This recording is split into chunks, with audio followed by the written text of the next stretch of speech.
Nesse contexto, a gente pode levantar algumas situações. Esses novos EDs, com essas novas funções, eles demandam novos testes, tanto estáticos, dinâmicos, quanto sistêmicos. Na 6850 a gente tem a questão das funções distribuídas e de toda a interoperabilidade e interação entre os dispositivos.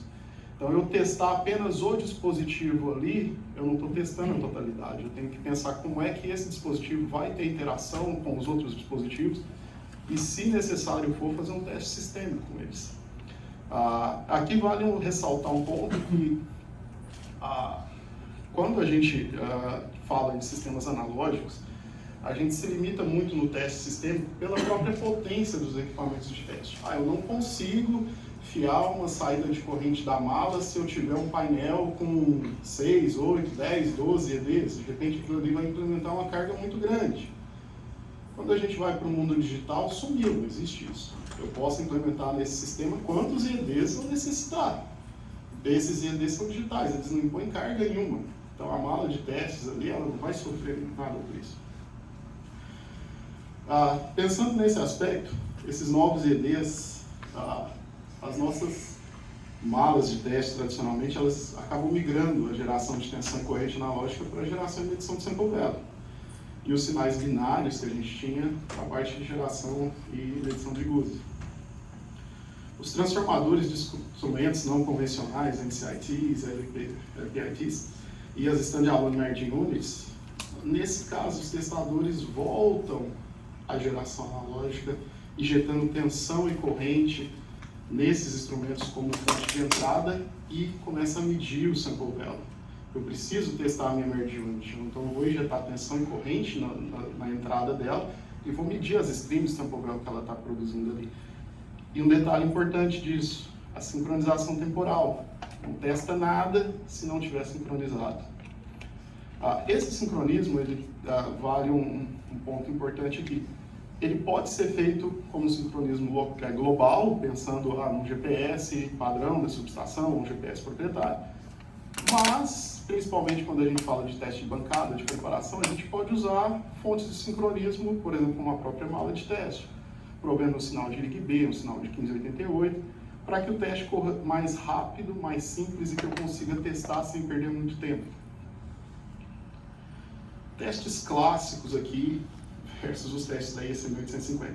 De forma clássica, a gente tem aqui o nosso transformador de instrumento, as grandezas analógicas de primário, grandeza analógica de secundário, o relé com a saída em VO.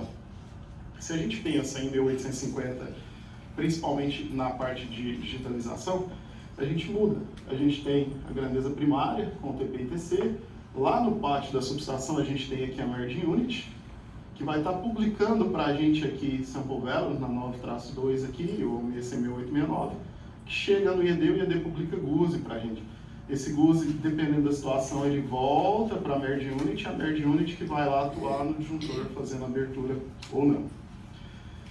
Nesse cenário, a gente vê que o seguinte, o teste, ele começa a ter outros desdobramentos. A gente tem aqui, no primeiro cenário, eu testando o instrumento, o transformador de instrumento que está lá. A gente vai colocar a mala de testes aqui, eu vou levantar o transformador de instrumento, se ele está operando conforme desejado. No segundo cenário, estou testando apenas a Merge Unit, se ela também está operando conforme desejado. No terceiro cenário, o IED. Ok, testei cada instrumento separado, cada um lá. E agora? Será que o meu transformador de instrumento com a Merge Unit junto estão operando correto? Será que a parametrização que eu coloquei na Merge Unit está levando em consideração a relação de transformação correta aqui? A gente precisa testar isso.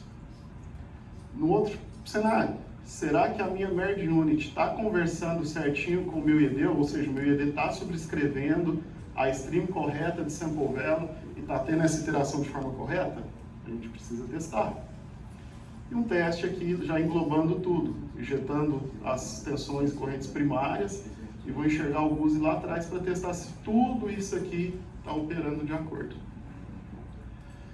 Nesses vários cenários de teste que a gente levantou, a gente cria a seguinte demanda, a seguinte necessidade. Olha, então a estrutura básica de uma máquina de teste, de uma caixa de teste, pensando em 1850, ela vai ter que ter entrada binária, entrada GUSE, saída GUSE, entrada analógica, saída analógica, entrada de sample value, saída de sample value, entrada de sincronização temporal e fonte de sincronização temporal, se estiver na bancada.